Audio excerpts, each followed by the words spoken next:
Hello and welcome back to Inevitable Excess. So we have our mission, if we choose to accept it, which is Upholding Order. Valmalos has asked the Excess to hold the collapsing world together. To do this, she must reinforce the lesser keystones and eradicate the anomalies that have infected the creatures of this world. So, we find creature of this world, we kill them, we reinforce the keystone, we're good to go. Where are the keystones? We're next to all the dragons. All the little snake things that we were killing. Where do we find them? Well, I have no idea. We killed them all. But we do have some interesting stuff. We still have Dimension Door Mass, which is cool. I guess because we're technically still in the prison, which is kind of neat. We don't have the A, B, and C things for the puzzle that was in there, which is kind of a little bit odd. But we do also have a rough idea of where all the things are. Like all the things we need to kill are, because they're probably all around here. Like all the random areas that we had literally just walked through. In fact, some of the enemies are the same enemies that we had already killed in these areas. Well, that works for me. I did rebuff Woljif. He is now the most buffed Woljif you've ever seen, as he got a few other buffs that he wouldn't usually get, because usually we're limited on spell slots, but because he was the only person we needed to rebuff, he's all set and good to go. Right, horse, where are you? Attack. Walk forward, mark it, shoot it. I will resist. That's very impressive to miss that many times in a row. Cover me, all right? We must be very proud. Nice chain lightning. Dino, attack. Blood haze is annoying, but honestly doesn't do very much to us. Chain lightning. Chain lightning. Oh, I was trying to do it again, but I guess I didn't already have it selected. Whatever. Doesn't matter. What are you doing? Nothing? Okay, works for me. Sealer? Charge. That was good damage. They are kind of surrounding us. I'm a little bit worried about how much damage we're taking, but that's fine. Deliberately did that so that I would heal. I thought I saw someone lose wisdom, but I guess not. Or maybe it was a permanent wisdom loss, but anyway, it's fine. Activate this. Stun the Vakia. You're going to attack them. Very good damage. We'll take another little step forward. Mark that one, shoot it, because I think that one might be within 30 feet, so we'll get the extra bonuses. Stab. Very tanky. Yeah, we're immune to Fable-Minded, which is okay. Attack. It's stunned. Ember. Move forward a little bit, and then we will use one of these. Aiming for stuns, which we got one of, which isn't too bad. A lot of damage onto us. That's fine. Kill. Didn't quite get, but that's okay. Did some damage back, which we're not too worried about. We'll move in a little bit and then just do a heal. Nice. Our turn. This one.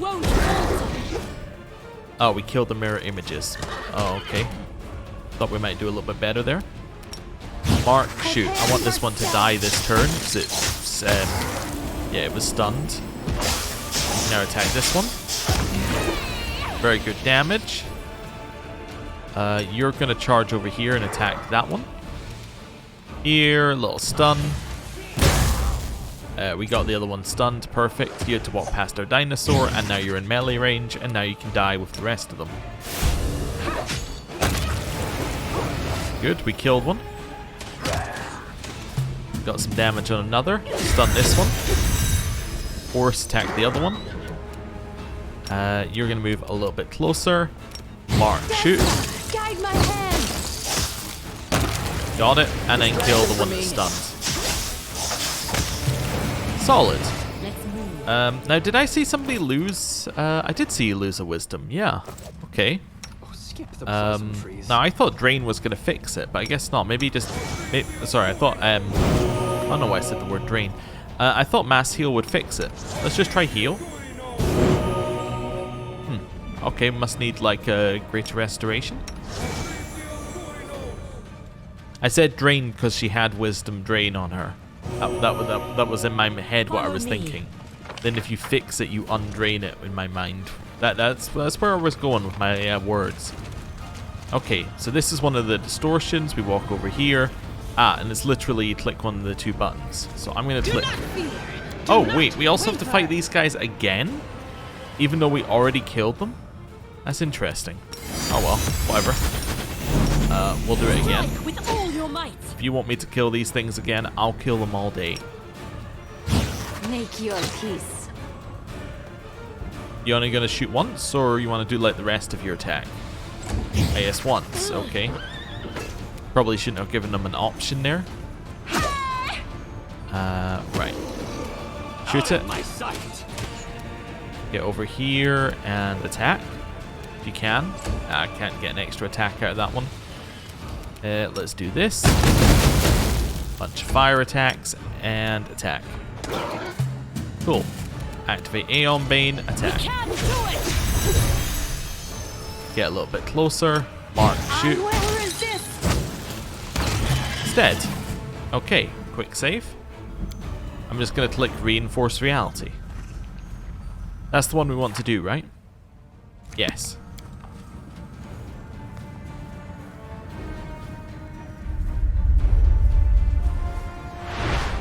Now, oh hello. We have to fight these guys again.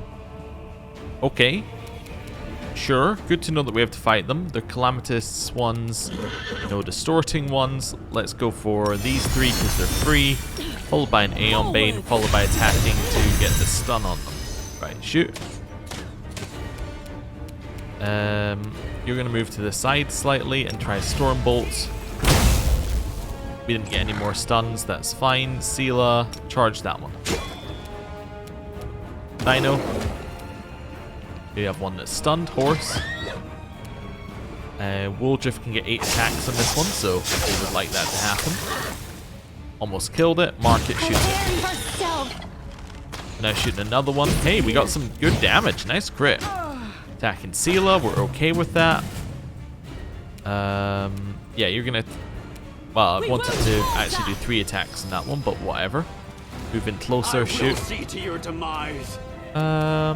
One of those. Nice. You stick on your one, Seela. Dino attack that one. Does some damage to us. We're okay with that. Horse attack that one. Get in there, Woldriff. Move in a little bit. Mark, shoot. Guide my hand. Now shooting the one that Seela's on. Gets to hit Seela for a little bit of damage. That was a crit for 6, I think, which I think we'll be alright with. Cool. Right. Now, as I was saying before we were so rudely interrupted by enemies, Yoz, I'm trying to remember where he's from. Is he from the Abyss, maybe? I can't remember. I remember a Yoz, I just don't remember where he was from. Commander, your worthless slave prostrates himself before you. The demon gives you a swaggering bow. Remind me, who are you? Oh, I do remember killing him. Oh yeah, okay.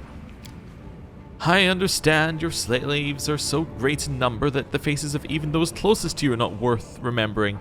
I am Yoz, leader of the Illusionera Assassins Guild and your faithful servant. Glory be to Naminde. I remember him now, yes. What are you doing here? I am hunting down unworthy creatures, eradicating all kinds of aberrations that could attack your forces from behind. Have you noticed the startling increase in their numbers recently? They can look like demons or mortals, but there's something abnormal in all of them. I made a habit of tracking them down and killing them, for the good of your mission, of course. I remember killing you. Your words ring hollow, or was that a threat? Yoz warily ducks his head and hunches his shoulders, but his wide grin tells you that he is not afraid of you. What can you remember about me? I remember that you came to Illusionera a nobody. Within days you had the city eating out of the palm of your hand. Shamira the Ardent Dawn lost her throne and demons began flocking to the Midnight Isles, eager to earn even the tiniest sliver of your favor. You led a howling horde of abyssal spawn to Golarion, and they all bowed down before your might and brutality. That is how I remember you. That is how the Abyss remembers you. Not how I remember it. How can you be of use to me? I'm planning to kill someone for you, my lady. Someone dangerous. Someone who wants you dead. Who are you hunting now? Chimera of the Ardent Dawn has abandoned Elutionera and the Abyss. She has come to Golarion. Now that beast is roaming the mortal plane, killing all in her path, and she is coming for your head. I plan to help you to get rid of her, but I need your advice about how best to deal with her. What compelled Chimera to leave her cozy nest in the Abyss and come to the abyssal plane? She was sick of being Nocticula's right hand. Since the Lady in Shadow isn't planning to invade Golarion, Chimera decided she would lead the incursion herself. What exactly is she doing? Devouring the souls of any who would stray in her path. Chimera always did have a taste for mortals, but right now she is on a binge of untold proportions. It appears she is becoming more powerful with each soul she consumes. Why do you need my advice? Perhaps I am slightly anxious about the confrontation ahead. Chimera was exceptionally powerful before, but now her might is even greater. Chimera can wait. Right you are, Commander, but I don't think that she'll wait for long. Now, we were told to kill any things, right? So I should just kill him. I won't wait for your next act of treachery, I'll just kill you now. I can be useful to you. Wait, I'm not resisting. Giving the lie to his own words, Yoz's hands streak towards his daggers, but not fast enough. We were told we must eradicate anomalies that have infected the creatures of this world. This is a creature of this world who should not be here because we have killed him. Therefore, we have eradicated an anomaly. Are we going to eradicate the ones that were our friends in the past? Well, we'll see if it has to come to that. Until it does, we're not going to make a decision. Now, in theory, we should be, destroying everybody from the storyteller to Anevia to, everybody. But, we might not want to do that. For reasons. Alright, let's get rid of their large health buff and then just walk forward to see what other things are back here. Alright, there's another one at the back. Okay. Charge. Wait, what? You have more health? You have 200 health. I thought I just removed your mythic. Maybe this one has 200 health when you remove the mythic. Okay, well, good talking to you. Is what I was made for. Right. One of those. Nice. Charge. How much health do you have? 500. Yeah, okay, so I guess they have 200 now. You remove the mythic. This is fine. Ow. Please don't use Sirocco. I don't like it. Okay. Well, run directly through the Sirocco. Charge. This is fine. Don't hurt my horse. We fell over? How is that even possible? I didn't think it was possible that we could fall over. Cover me, all right? Oh well. Guess that's the thing that happens. You're going to get in a lot closer so you can be within 30 feet when we shoot things. And then you're going to shoot this one. I will resist. Oh, I guess I didn't leave you quite enough. Head around the outside so you're not in the Sirocco. Attack. Why don't you just die already? Great damage. Shoot. They did get an attack of opportunity, but that's fine. Assist me. You're alive. You're alive. That's okay. We can remove the fatigue. Good damage. Stop lowering the dex of my horse. Right, stand up. Suppress the mythic. That means that this one is pretty much dead. So kill it. Right. Mark, shoot. Your struggles end here. Disappear. Very good damage. This one. Hit him. Okay, thought we could maybe have a little bit more damage than that. You're going to move a little bit further forward. Big heal. Cool. Another flame strike on us. For some reason they only want to flame strike Darren. Yeah. Smite, attack. Attack. Okay, I think this is the next one we're doing the mythic removal on. And the reason why we want to do it on this one is it's the one that's least hurt. Go, get up here and stab it. Arushali, I'm still happy for you to shoot this one, because I think that with her shooting it, yeah, it will just die. Another one of these. Nice, horse. Killed it. Right, get ourselves in here. Who has fatigue? A couple of us have fatigue, so lay on hands others. You no longer have fatigue? Maybe fatigue was not permanent. It was like a temporary fatigue. Alright, cool. Oh, the waiting's never heal. fun. Heal. I guess do it again. Quick save. Okay. Now we know that there was another set of these guys up the top here somewhere. Ah. Okay. So these are obviously anomalies that shouldn't be here. Hello. Greetings, Commander. The tall devil smiles archly at you. His two identical copies flanking him on either side nod politely. Have you given any more thought to striking a deal with your old friend, Mephistopheles? What are you doing here? Are you trying to tempt me again? Tempt you? Oh, I see. You liked that, did you? And now you crave more. The demon's face breaks into a smile. Alas, I do not know of any other temptation to offer someone who has already signed a contract with Hell and entered its hierarchy. Okay, so there must be one of these, I'm guessing, for like each mythic path or each different option you could take in the game. Because it definitely seems to me like all of them are assuming that you've made these choices. It's kind of a little bit odd that that's the way that they're handling it, but okay. I consider our arrangement one of my finest accomplishments, you know. I humbly note that without my invaluable help, you would never have managed to secure such an advantageous contract with Hell and sink so low. It is thanks to the harshness and ruthlessness I have instilled in you that your forces are now but a step away from victory. What do you remember about me? I remember you as a promising, merciless judge, whose name struck fear and awe into the hearts of all. A fine start to a career, and one more befitting a devil than an Aeon at that. Nonsense, I remember it all quite differently.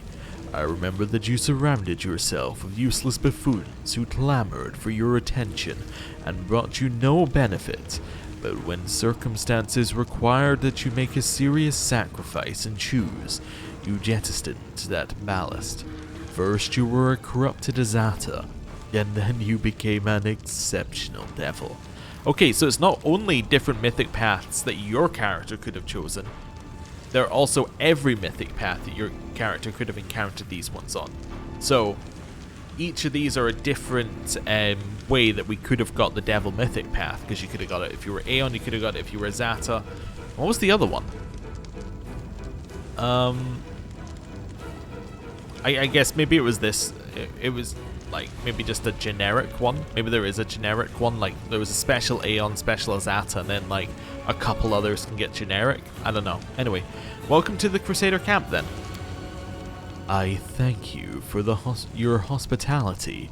I have no plans to abuse it, and I intend to leave the camp as soon as you render me a service and free me of this tedious tripartite existence. All three devils are bathed in a glow that indicates a crime has been committed. Seems since your last meeting, Mephistopheles has violated the laws of creation. Why are there three of you? You see, Commander, of late I have sensed a strange wrongness within myself. I have felt a shift in my very nature. I have been invaded by a touch of the chaotic, whereas I, as a devil, ought to embody the principles of evil and lawfulness. My lawful side tells me to destroy myself, for I am a violation of nature. My evil side tells me selfishly do safeguard my own life and do myself no harm. Therefore, I intend to offer myself up for judgment, except who could pass judgment on me, an archdevil? Only Lord Asmodeus, or myself.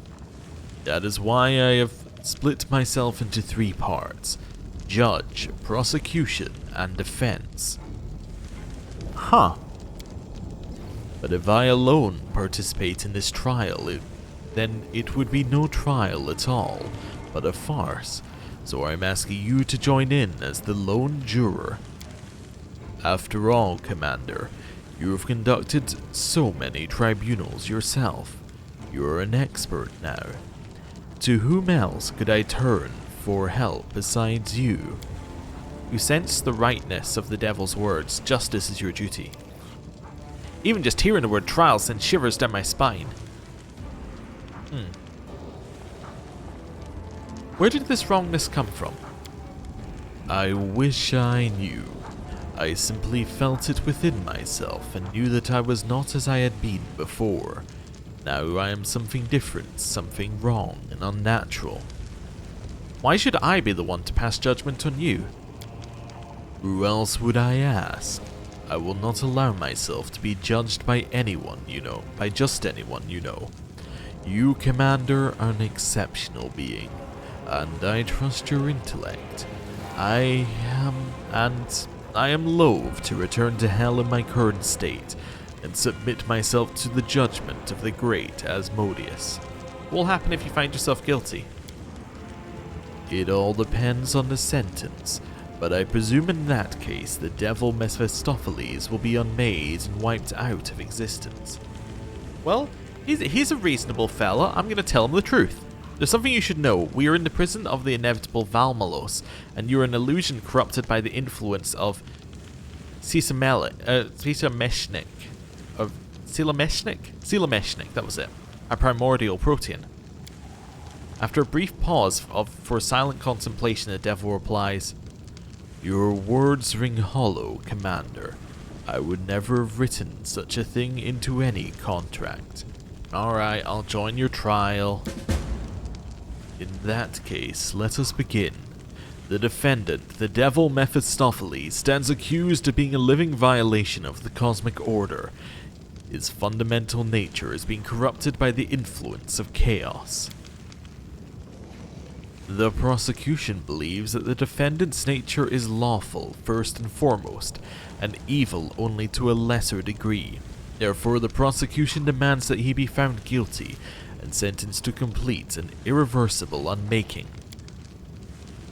In this hearing, the defense intends to show that it is the evil side of the defendant's nature which prevails over the lawful side. The defense hopes that the court will take into account the egotism of the defendant's soul and overlook any incriminating evidence and acquit. The court will examine the defendant's past, present, and future. The commander, who has so generously agreed to take part in this trial, will play the role of the juror. Her opinion and assessment will be taken into account by the court. However, the verdict will be mine to deliver. On that note, where shall we begin? Let's take a look at the defendant's past. The defense counsel unfurls a long scroll. In the past, the defendant has concluded many unequal and detrimental contracts and deals with mortal beings, condemning their souls to eternal slavery in hell. To wit, the defendant acquired the soul of the farmer Latko, no last name, in exchange for providing 3 days of rain over his field in southern Varesia. The defendant acquired the soul of King Lafier VI in return for providing a trained army for a conflict with rebel barons. The defendant acquired... 4 hours passed. Wow. We're on the demon mythic path. We could do something here. The list of nobles, peasants, knights, criminals, dark sorcerers, fishermen, dignitaries blurs into an unending tale of avarice, desperation, souls bought and sold, crimes committed, and eternal torment in hell. Well, obviously we're going to keep listening. Another 4 hours passed, so we had 8 hours of just reading names. The seemingly endless list of mortals deceived by the defendant ends with the triumphant words, "And, of course, the defendant acquired the soul of naive 16-year-old Saley Hems in exchange for resurrecting her pet hamster. A gullible young woman trapped in eternal servitude for a hamster. As the court can see, the commission of such nefarious acts constitutes the defendant's main occupation, from which we must conclude that his nature is, first and foremost, evil. Thus, taking into account his evil nature, we will ask the court to allow the defendant to go free. However, Selah Hemp's hamster was resurrected in accordance with the agreement. What is more, it was granted the maximum lifespan for a member of that species of rodent. The prosecution sees the defendant's actions as evil, yes, but they also display an undeniable propensity for upholding not only the letter but also the spirit of the contract. This is evidence of the defendant's lawful nature. Thus, as a lawful creature, the defendant must be found guilty. His existence, which contravenes the laws of nature, must be immediately terminated. All the facts of Mephistopheles' biography have been stored in your memory and measured with mathematical precision. Weighing up the devil's actions, you calculate an evil to lawful ratio of 1 to 1.0002528. If you ask me, he should be punished just for being what he is. No good scum. We could ask some more questions. Or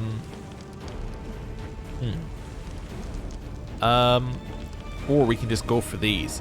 I've weighed the past actions of Mephistopheles and find his nature to be more lawful than evil. The defendant has always upheld his contracts. His motivation for doing so does not matter.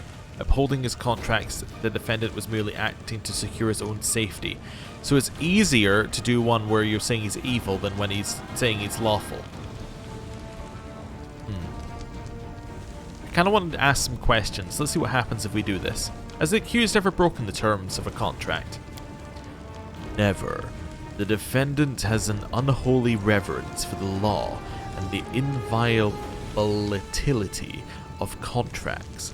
He is very well aware of the severe punishment that awaits those who commit such infractions. Has the accused ever helped anyone for no remuneration or on terms that were not advantageous for him? Not a soul, whether belonging to him or not, could accuse the defendant of such a thing. Such behavior would do considerable damage to his evil reputation. Alright. I would think that the lore religion one is the best argument. But I think actually, you know what? I don't think the lore religion one is the best argument, right? Hear me out. Our goal here is not to come up with a decision. Because, as we've been told, we are not the person making the decision. The judge is the person who makes the decision. We are merely here as an advisor and to throw out a suggestion. So if we want our point of view to come across, we want to convince the judge. So, I'm going to go for diplomacy. The defendant has always upheld his contracts. His motivation for doing so does not matter. I strongly support this juror's position. While the defendant may be evil by nature, his evil tendencies did not lead him to swindle mortals out of their souls, which means that the proclivity for lawfulness is stronger within him. The court has heard the juror's positions and finds itself in general agreement. Discussion of the defendant's past deeds is hereby ended. Let's talk about recent events. The accused recently took up the position of advisor to the commander of the 5th Crusade, The defendant then encouraged the commander to abdicate from her responsibilities and instead to accept the authority of hell. The defendant secured a contract to gain the commander the powers of a devil, which he did in full and without deception. The prosecution asked the court to view this as evidence of the defendant's lawful nature, to sentence him to destruction as the law dictates. Securing this contract with the commander significantly raised the defendant's standing in the hierarchy of hell. Indeed, the fact that the defendant insinuated himself into the commander's trust under a false name and identity and opted for a strategy that was based on deceit marks this act out as evil rather than entirely lawful. As an evil creature, the defendant must be acquitted and released. We must also note that the defendant, driven by self-interest, attempted to prevent the commander from taking up a place among the Aeons, the defenders of universal law. Can such behavior be viewed as anything other than an attempt to sabotage the cosmic order? You sense the rightness of these last words. Your path to becoming an Aeon was correct, and for the benefit of all creation, any obstacles to that cannot be viewed as lawful behavior. The juror is now called to give her testimony. Do you swear to tell the truth and nothing but the truth? Don't fall for it, Chief. Sure, you're a witness now, but before you know it, you'll be up in the dock as an accomplice. I'll swear. I swear. What do you have to say as regards to the charge of... The judge checks the scroll. Your spiritual temptation and corruption by the defendant with the aim of leading you onto the path of hell. Well, I mean, it didn't happen. I'm not going to say that. We're going to lie. In my opinion, the defendant struck a fair deal with me. The prosecution is prepared to state that such lawful behavior, were it stripped of its selfish motions, could equally be observed in, Asmodeus, forgive me, an angel. The court understands the witness's view. Moreover, the court considers it entirely sensible. Let's look at the defendant's future. While the defendant's nature has been subjected to chaotic changes, the defendant remains part of the devil hierarchy. Thus, the prosecution argues that he will continue to work lawfully toward its advancement, fearing brutal execution if he does not. This means that lawfulness prevails over evil within the defendant, so he should cease his unnatural existence in accordance with the law. The defense vehemently rejects this argument. Every hierarchy has renegades from time to time, and the defendant's selfish nature will inevitably lead him to desert hell. Given this, the defense considers evil to be the dominant aspect of the defendant's nature, and therefore insists on full acquittal. You sense the wrongness of what is happening here. In this discussion of the future, the court is considering Mephistopheles as a devil, but he is one no longer. He is something else, and something infected with chaotic, anomalous energies, and he is no longer bound by a devil's obligation to act lawfully. Okay. His nature has changed, and in the future he's entitled to act however he wishes? I'm not going to say this. We know this as an Aeon internally, but what we want him to do is to remove himself from existence. So I'm going to choose this one. Sorry. The court shows that despite changes in the defendant, he continues to observe the law. An accurate observation. The defendant has shown that the changes in his nature have not produced changes in his thinking. The court agrees with the juror. The defendant's prospective actions are as clear as day. Now the court has considered all the circumstances of the case and taken into account the questions and responses of the juror. It will issue its verdict. The defendant must be found guilty on all counts.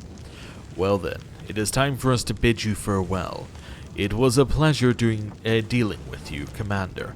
May Asmodeus preserve your black heart, but I will now take my leave of you. All three devils smile archly at you. Or perhaps not.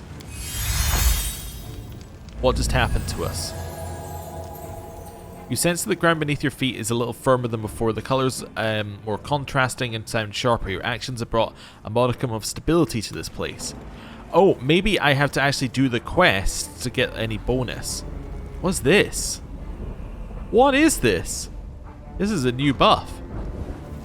At 14th level, a Warrior of Light can unleash a 30-foot burst of pure white light as a standard action. Evil creatures within this burst, 1d6 for every 2 paladin levels. Points of duration are blind for 1 round. Evil dragons, outsiders are blinded for X number of rounds. The DC of this is equal to the Warrior of Holy Light's level. Okay, this is a lot of stuff. Good creatures in this burst are healed. Okay, so why do we have this on us?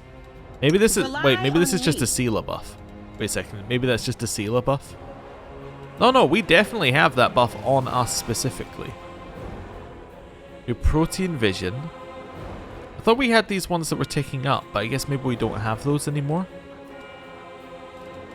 Oh, there we go. We can have a look at this. So we're at 2nd level of a Court of Law.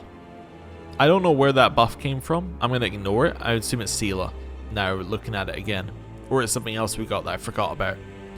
So we should have a +2 bonus in saving throws against the distortion effect and a +2 to AC against chaotic creatures. Alright, cool. We should also do as many quests as possible instead of just, you know, chucking them in the dirt. As I did with the Yoz quest. Okay, that was fun. I liked that one. It was an interesting concept. They will break against our resolve. You know,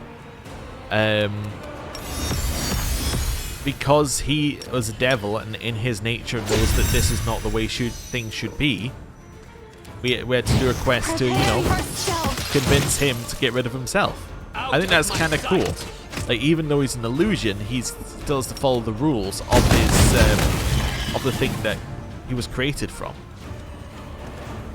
Right, now these are in a different order than last time. That's something to, or like different positions than last time. It's something to remember. It's reinforced reality. Click the right one, basically.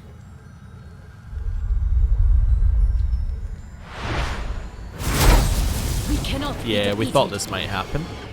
These are just normal ones, right? Oh no, we got 3 distortings. Okay. I can't cast it like that. Attack. Nice. Mark. Shoot. We're definitely within 30 feet here. Killing is what I was made for. Step back. Shoot. I will see to your demise. Don't know what you're doing. Just going invisible or tsunami? Okay, you pushed it to the side. Okay, well that's just annoying. Time to share your treasures. Hit it. Hit it. It does get a turn. Okay, it used insanity, which we're immune to. That's good. You want to like end your turn at any point here, or are we just like gonna chill for a while? Chill. Okay, that's fine. We'll get there eventually. Ember didn't get a turn. Sela. Attack. Attack the other one. Because we want to stun it. And remove the buffs. Mark. Shoot this one first. Oh, this one was closer apparently. Okay, whatever. And grace. Run up and hit this one. Hit it. Hit it. This is fine. Stand up. We're not really within range, so just move forward. Goes invisible. Summons a bunch of things. We don't really care, because once we kill this, then the summoned things will go away.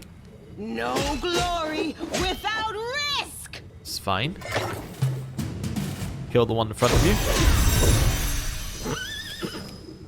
Move up.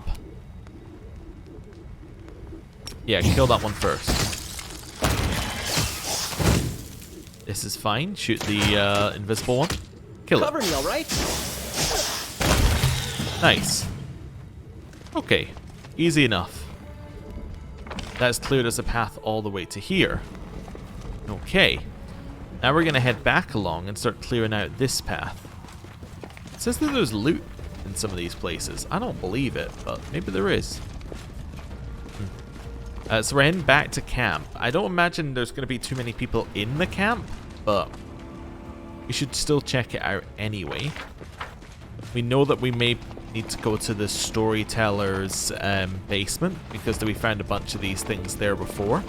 All the drakes there before. But beyond that, we're not too sure about where else we need to go.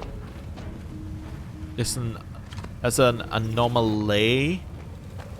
Anomaly. Okay. I see. It's like a pun. Very good, very good. I think that's the loot thing back here. Wait, can I take the gear back? No. Okay, not really. That's fine. Follow me. We have 3 anomalies. Oh, sorry, we have 3 things that are like the anomaly, right? Newest to oldest. Because we have that, we have this. The gunk berries with the root. There's some things we don't know what they do yet. That's okay. Ranka. She the one who went mad at the top of the hill? Maybe? I don't know. The blue-eyed bard is engrossed in studying stacks of crumpled pages which are bathed in an anomalous shimmering haze. She feverishly whispers something under her breath, and from time to time she grabs a pencil and jots down some notes.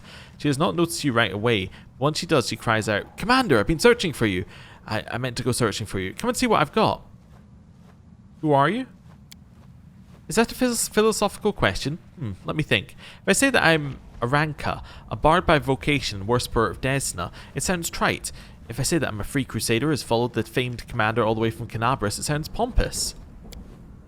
You were a follower of Desna from Canabris. It is wonderful to meet a fellow sister in faith. Areelu breaks off before adding in a whisper, albeit not a real one. So she must be from the Azata route, I'd guess. Wow, a succubus who believes in Desna? I've never heard of such a thing. It's a pleasure to meet you. Wait, you didn't come from the Portal of Wishes, did you?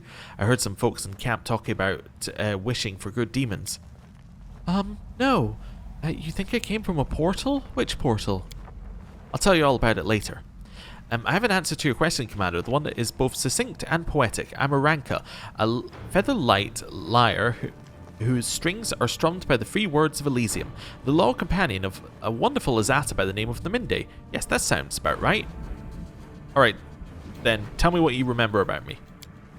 Ranka stares at you blankly at first, and then, eyes flashing, she reluctantly says, somebody's told you that I'm composing a ballad about your life's journey. No, I won't perform it for you now, it's not ready. But since you are so interested, I will say that I plan to cover all the key moments of your adventure in the Worldwound. I'll tell you how you took a ragtag band of volunteers under your wing and turned us into an army of free crusaders. Of how you nurtured the spirit of freedom and friendship in us, and how you met your loyal companion, the little dragon, Ivu. Speaking of Ivu, where is she? Is she off painting the mounds again while the soldiers are taking a break? And of course, I'll tell of how you entered the abyss and returned at the head of a host of slaves whom you freed. After a moment's thought, she adds, yes, it sounds rather dry, like a history book. I'll add some colour by mentioning that you're a good friend and you never put on airs and graces. That'll be even better. What are you holding? Oh, this last requiem of Maestro Ekel. Completed. Do you understand? He died before he could finish his last works, but here it is. I have seen the Maestro's handwriting 1,000 times. This is the real thing. Aranka gazes at the sheet music like it's a precious relic. And I have many more treasures than that are just as wondrous. Many, many more. Where did you get the sheet music from? Oh, it was a gift from the Portal of Wishes. That's why I came to your camp, to tell you about the portal. Oh, it's so marvellous. Portal of Wishes, what's that? Oh, it calls itself that because it's a portal and it grants wishes. It just appeared out in the blue one day in the middle of the Free Crusaders camp on our flying island. That's such a sweetheart. What do you mean your flying island? Go back to that. Okay, we'll worry about that later. It can give you... It can give you whatever you want, even things that don't exist. Now the whole camp is inundated with all kinds of things we wished for. I thought it'd be very mean not to tell you about this marvellous miracle. Everyone should hear about it. Who are the Free Crusaders and what is this island? The island is your island, the flying island that you lifted into the air with your Azata powers. As for the Free Crusaders, that's us, your fighting force, Treants, Mimics, Desnans, Halfling warriors, noble bandits, and anyone else who doesn't like the wound. But who doesn't much like army rules and regulations either. It calls itself the Portal of Wishes. Don't you mean you call it that? No, well, yes we do, but so does it. It's not an object, it's alive. It's friendly and funny. Sam, such a dear. What do you pay in exchange for these wishes? Is the portal dangerous? Oh, it does it all for free. No contracts, no traded souls, deals or debts. It's no lousy devil. The portal does everything above board, and no, it's completely harmless. One of the halfling warriors wished for a rather silly thing, a sword with 4 blades sticking out in every direction, but of course it was only a matter of time before he tripped and impaled himself on his own weapon, but the portal enchanted the sword in advance so his blades could not wound its owner or his friends. Well, wasn't that considerate? I'll go and see this portal for myself. Excellent! Now listen carefully, the portal is usually asleep, so you have to wake it up if you want to make a wish. In front of the portal there are 3 chests. You have to place the correct item in each of these. All items must be found on the island. You cannot bring them with you. You need to find something shiny and deceptive, something sonorous, and something light and very beautiful. At first, I just put whatever I found in the chest until I managed to wake the portal up, but later I learned the required combination. Also, all 3 objects must be from our island. I don't know why, but the portal looks down on other trinkets. The 3 Crusaders have got all kinds of loot there, so I'm sure you'll find what you need. Remind me, what do I need? Okay, so shiny, deceptive, sonorous, light, and beautiful. Cool. See ya. Alright, and it said that it would be evil to kill her, so I'm guessing that we're definitely not meant to just go around killing everybody. You're meant to, like, complete their quests, and then they'll zap themselves out of existence. Can we retreat already? If you're lucky. I'll be honest, I'm not sure. But I'm kind of going with the flow now. Given that I found that there was a whole quest with Mephistopheles, I would feel like it would be the wrong decision to just kill these people. If you get what I'm saying. It makes a lot more sense from my point of view to like keep going with the quest and at least do them. I mean, if we kill them afterwards or have to kill them afterwards, that's fine, but you know, we might as well at least try and do the quest and see whether that leads anywhere. Cool. So let's arrange ourselves this way round, just so that we have our mage at the back, and reinforce reality. It doesn't matter because one's going to spawn there, but still having our mage at the back is useful. Yeah. So you activate that, activate these 3 things, attack. We got a stun, Woljif, attack the one that's next to Ember. Good damage. Darren, take a step out, shoot. He is within range apparently. Good to know.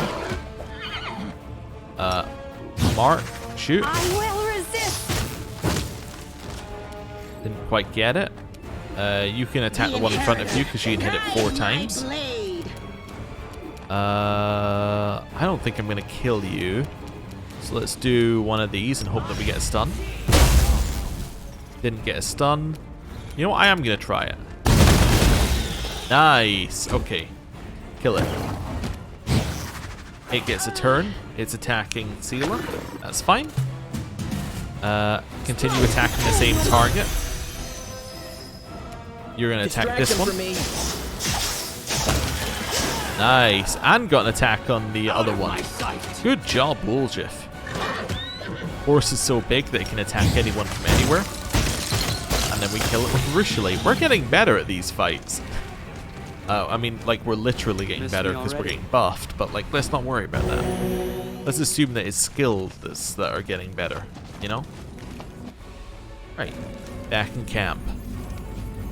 Zacharias. Now, you're the Lich guy, right? You're the guy who offered to turn us into a Lich. I remember your name. Also, Storyteller, you're glowing a lot now. Hello. Student, you should have come to me the moment I arrived in your camp. It is unwise to test my patience. The dead man, dressed in tatters that were once wizard robes, glares at you, angry fires dancing in his empty eye sockets. Who are you? Who am I? I am your mentor. The dead man looks at you with suspicion. Have you been taking any stupefying potions, student? Been subjected to hostile mental magic? Or has your vision been impaired due to a combat injury? Refresh my memory. Who are you?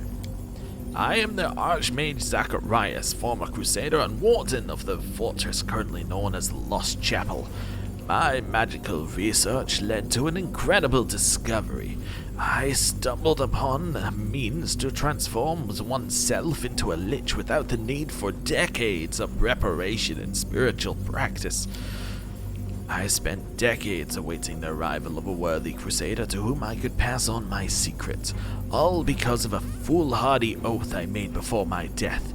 You turned out to be that long-awaited crusader, so reluctantly I took up the mantle of mentor.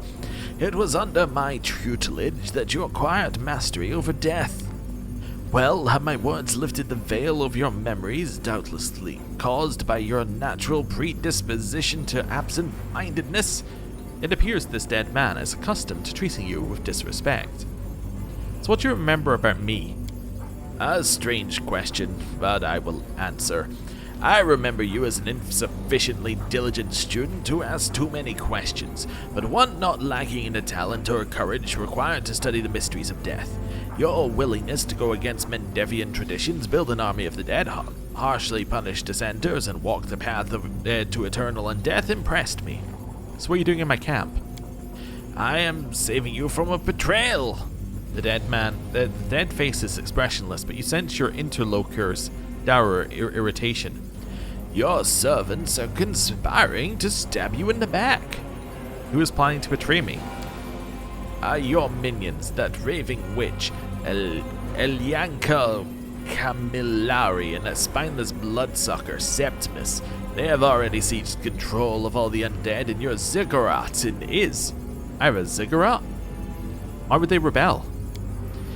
Because you cannot rely on servants who have free will. When these slaves you raise yourself will be utterly loyal, everyone else will sooner or later plot against you for power and wealth, out of envy, to assuage a guilty conscience, or because they can. So let them stay in the ziggurat if they want, who cares? Do you think they will remain there forever? They have begun amassing troops to flank your army and get to you. But by far the worst part of this is dishonor is that they have brought upon you. But by far the worst part is the dishonor they have brought upon you by capturing your ziggurat. That place is the nexus of your power and influence. You cannot leave it in the hands of your enemies. I will deal with the rebellious undead. Excellent. Deal with them and report back to me. I wish to hear how they died in great detail, student. I have to go. Okay, interesting. Again, we're just getting a ton of quests. This is kind of odd. We're also getting like a brief view into the other mythic paths, which is also very, very odd. Oh, interesting. So you see how they're glowing like that. So that's kind of chaotic glowing, while you just have normal Aeon glowing. Hello. Who are you? The man, who is looking a little worse for wear in his dirty clothes, is mournfully gazing into space, not paying you any attention. His head is sloppily adorned with a golden crown bearing an engraving that reads, I am king. Trickster, maybe? Good morning to you, your majesty, if it is morning for you. Man's glazed eyes shift to you. He opens his mouth and you were instantly engulfed with a suffocating cloud of stale alcohol. Your keen sense of smell discerns the heaviness of strong black beer, the sharp oaken hints of whiskey, the dry sourness of wine, and the heady sweetness of honey liqueur. Today, however, you wish your sense of smell were a little less keen. The man barks in a cracked voice. I don't know you. Who are you? There's not a single sign of recognition in his bleary eyes. I am the Minde, the commander of the 5th Crusade. The 5th? Oh, that's a lot. Sounds rough. So then, who am I? He gives you a puzzled look, stares at his boots and scratches his balding head with an expression of profound confusion. Well, I'm gonna knock on his engraved crown. You're a king. He carefully removes the crown from his head, slowly reading the engraving, mouthing every word, then says with emphasis, You're quite perceptive. After being put through the rigorous intellectual exercise you inflicted, the man's mind begins to stir sluggishly. With a look of blissful epiphany, he pulls out a flask, is empty, but he perseveres and manages to shake out the few remaining drops, and some semblance of consciousness appears in his eyes as he sighs. I'm all out. The man glances at you and smiles brightly. Oh, Commander, hey there. I mean, greetings to you, my brave general. Would you do your good king, Thadurbine a service? What service do you wish to ask of me? Thadurbine is mysteriously silent. I'll maintain a polite silence. His Majesty opens his mouth and expels the contents of his stomach right at his feet. The horrifying sounds that he makes during the process have some primeval, fierce might to them. Then again, they could just be considered absolutely disgusting. Thaberdine delicately dabs at his mouth with a filthy handkerchief. Oh, where was I? Alright, the service. Last night, my Majesty, I had one too many matters of state to handle. Very exhausting. And he could really use a drink or some refreshing elixir. Thaberdine's speech is slurred, but you understand what he's saying to a degree. If you bring me all the ingredients I need for it, I'll give you a kingly reward. Because I'm a king. What could you possibly reward us with, you lousy drunk? Unless Woljif suddenly takes an interest in the crown that has slid down to Thaberdine's ears. What's the recipe for this magical elixir of yours? Thaberdine's mumbling is like verbal slush, but you're able to pick out a few words. Donkey's moss into the pot, wretchweed, the blackish sort into the pot, gunkberries into the pot, alright, mold bloom root into the pot. No, anomaloy, don't put any in the pot, and make sure you remember what goes in the pot and what doesn't. He cackles and wags his finger at you. Oh, so you have to choose what goes in the pot, and you need to make sure you have the right bits. Okay. Who needs that moonshine anyway? I've got a little something here, have some. Thaberdine takes a long, greedy swig of the bottle you handed to him. But after a moment, he starts vomiting again. He coughs and says hoarsely, I can't take it anymore. Need to brew the healing elixir. I'll get you your moonshine ingredients. You made my elixir? Anyway, get to it and hurry. My head's gonna kill me before long. I have a few questions for you. My Majesty generously grants you an order, just ask. Have you at least remembered who you are? You bet. I'm Thaberdine, Quintissimus Hierophantil, heir to the dynasty of Sarkorian kings who have been returned from exile, and you, noble warrior, gave me my family's crown back, right? For all the bombast at the beginning of Thaberdine's speech, by the end of it, he seems to have stopped believing his own words and is now looking at you apprehensively. I won't comment on that. Since there are no objections, let's just agree I'm the king. What are you even doing here in the first place? Oh, do not speak to your king in such a dismissive tone. He has enough on his plate as it is. My poor lands are being trampled by unholy demon hooves. The people despair. They call out to me, hoping, sending their complaints.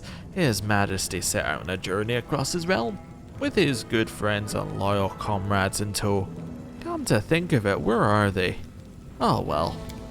Anyway, I've dubbed it the Worldwound Mile. We rode down the Grey Road, and at every spot where you defeated a demon army with their celebrated your glorious victory. It went swimmingly, all the way up to Is, and after that, I can't remember.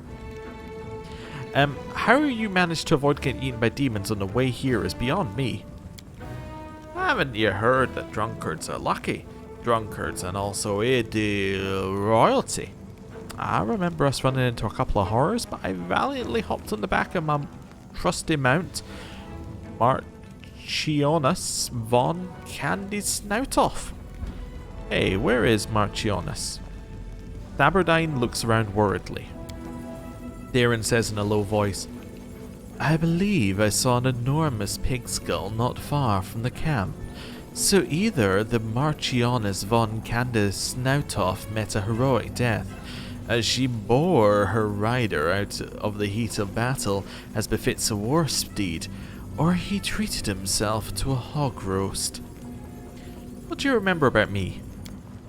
I must admit, not much. About you and in general? I remember that you're, well, cheerful, that your jokes are funny, and that your Dresden's a lot more fun than anywhere else. You got rivers of beer and fools cartwheeling down the streets, and the demons get too close to the wall, you tell them a wisecrack that'll make them split their sides. And they die. That's it for this round of questioning. When you say the word round, a sweet, dreamy haze falls over Thaberdine's eyes. It looks like he could really go for a round of something. I have other things to do. So please tell me that his quest gives you... Yes, it does. Okay. But you don't put this in the pot. Okay, cool. I just need to remember that bit myself. Okay, things are getting very weird. I'm going to check up here. I can't remember if there was... I don't think there was anyone in Threshold, but I think there might have been somebody outside Threshold. Arsinoe. Interesting. You do not look like an anomaly. Commander, when did you return? Arsinoe is looking at you with concern. Did something happen inside Threshold? Were you forced to retreat? What are you doing here? What do you mean? I stayed outside Threshold with the rest of your allies. We were supposed to hold the entrance while you fought Areelu Vorlesh. Some time after you left, Areelu Vorlesh appeared and resurrected Karamzadeh the Baelor, but we managed to defeat him. You do not look like an anomaly. An anomaly? What are you talking about? The furrows on Arsinoe's forehead deepen. Are you alright? Is there anything I can do? You have no idea what happened to the commander, to me inside Threshold. Could you repeat that? I didn't quite hear you. Arsinoe's visage ripples and begins to fade. Commander, you seem to be fading. What has happened? The ruins of the prison fortress of Threshold loom above you just as they did a few days ago. If your borrowed memories can be believed, it may be little more than a replica, but it still fills you with foreboding and makes you feel like you are facing the end. It truly will be the end of your path. You feel it, you know it. A sanctuary world cannot exist long without the keystone. It is now crumbling under your feet. You won't be able to go back after you enter the fortress, simply because there won't be anywhere to return to. Walk away. Okay, so that's a warning that if you want to end the DLC, you just go to Threshold. Okay, I understand. It's a very straightforward warning. Now, Lariel. That's a name we've heard. Hello. The majestic angel turns his noble face to you and offers a dignified salute. Well met, sister. The glorious hour is at hand and my heart trembles. Who are you? The angel respectfully bows before you. I am Lariel, a warrior of heaven. My sister Targona and I graced the mortal plane to aid you in stopping the demonic invasion. Alas, we failed. Targona and I were imprisoned for decades until we were granted freedom by your hand.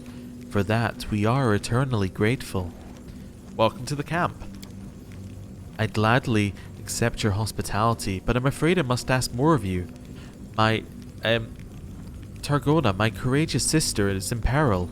I beg that you help me save her. So she was trapped in Areelu's laboratory, right?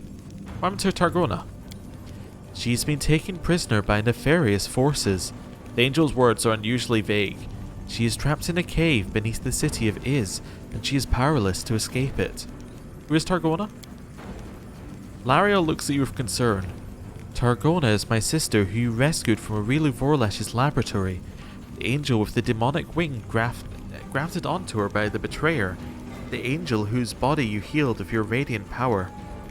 So, this is a little bit awkward because in our playthrough, as an Aeon, we didn't so much heal the wing as make the wing not exist and just zapped it with Aeon power. So slightly different.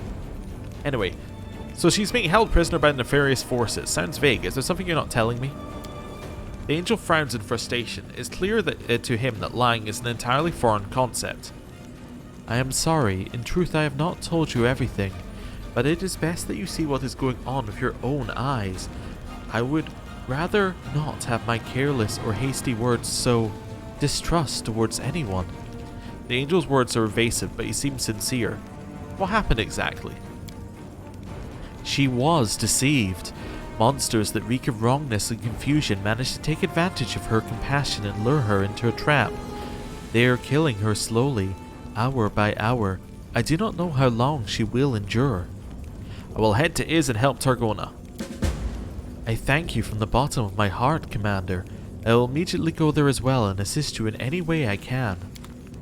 Interesting. Right, storyteller. We need to have a chat. Never mind. Anevia? Erebeth? Alright. Cool. Do we need to rebuff? No, we got 15 hours left on the buffs. I think... Wait, actually, let's check a buff that was earlier. 6 hours left on our buffs. That's still fine. Onwards. Okay, well, I think this is a good point to end the episode. Some weird stuff is happening, but it's really... Like, this is much better. Like, the first couple bits of the DLC, it's like, okay, stuff is happening. This one has a lot of really cool stuff in it. I think that there's a lot of interesting places they could take this, and I like this as a concept. It allows you a little taste of the other mythic paths as well, which I think is kind of cool. It is a little odd that it kind of tells you what happens on those mythic paths at the end of the Abyss, so that's the end of Act 4. That's a little odd, but it's quite nice that it's like, here's a character you might not have seen in your playthrough, right? They're assuming, or at least I assume that they're assuming, that you will probably only play one playthrough, right? It's a very long game. Like, maybe you'll play 2, at a push you'll play 3, but it's very, very few people who are going to get that far, and it's very few people who are going to be like, right, I'm going to do every single playthrough of all of the different mythic paths. So this just gives you a little taste. It's like, hey, maybe you're interested in I'm assuming this guy's Trickster. Maybe you're interested in Trickster. Maybe you're interested in Angel after this. Maybe you're interested in Demon. Rest in peace. Maybe you're interested in Azata. Like, it gives you just a few different bits where you're like, oh, cool. I hadn't seen that before. I like it. It also like sets up some interesting bits if you have done the mythic path, because you can be like, oh, okay, this is kind of reminiscent of when we did that. Like the devil, what's it called? Also, is that invisible? Sort of, because of, I guess, because that's in the way. But like the devil's trial, that's the word I was looking for. The devil's trial is an interesting bit because it's similar to what happened to us when we did the Aeon trial, right? It's like a similar setup, so it's cool to see it in a different way. Anyway, I'm going to end the episode there. Thank you for watching, and I will see you next time. Goodbye.